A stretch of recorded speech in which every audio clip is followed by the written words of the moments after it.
'Flight risk' ఇది ఒక American movie. 1 hour 31 minutes run టైమ్‌తో 24 జనవరి 2025 రిలీజ్ అయింది.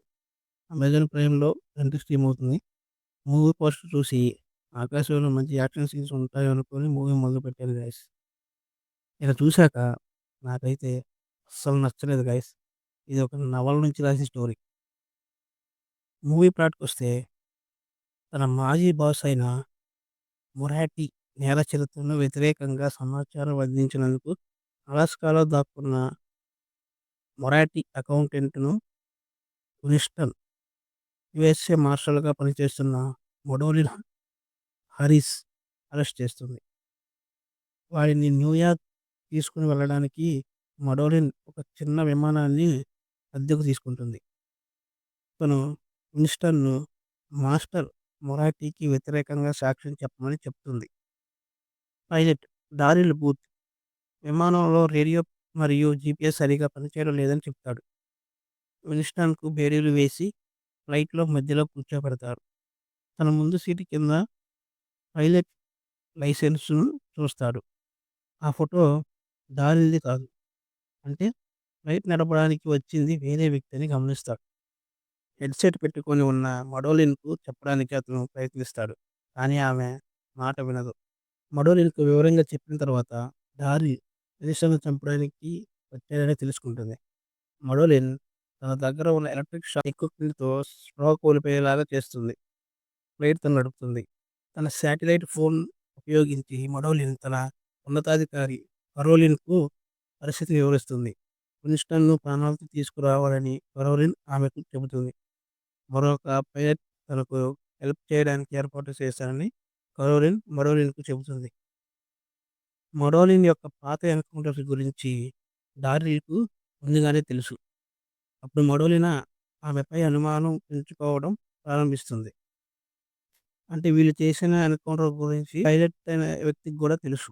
అందువల్ల ఆమె అనుమానించడానికి అవకాశాలున్నాయి. తన మీద అందుకు అనుమానిస్తుంది. తన అనుమానం గురించి తన పై అధికారి అయిన ఎఫ్‌బీఐ డైరెక్టర్ కోలిడ్జ్‌ను సంప్రదిస్తుంది.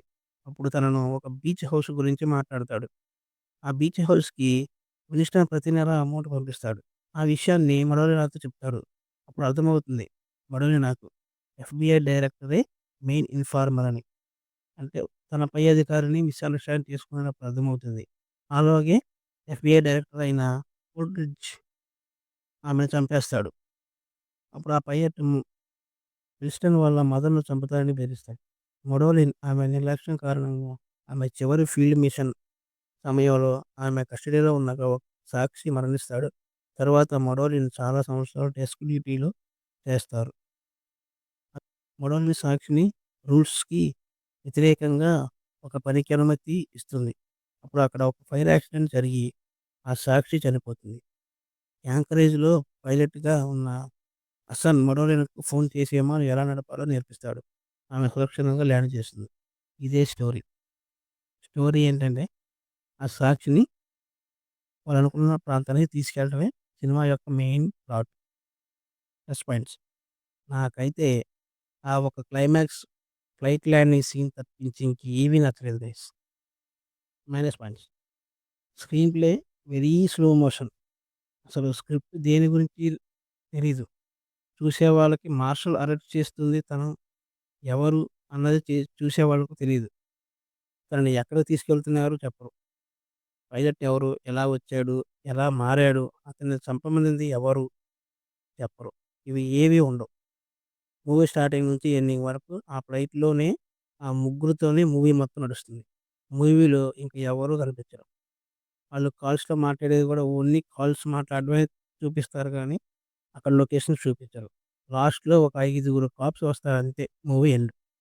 ఈ మూవీకి నా రేటింగ్ 2/5. Thanks for watching.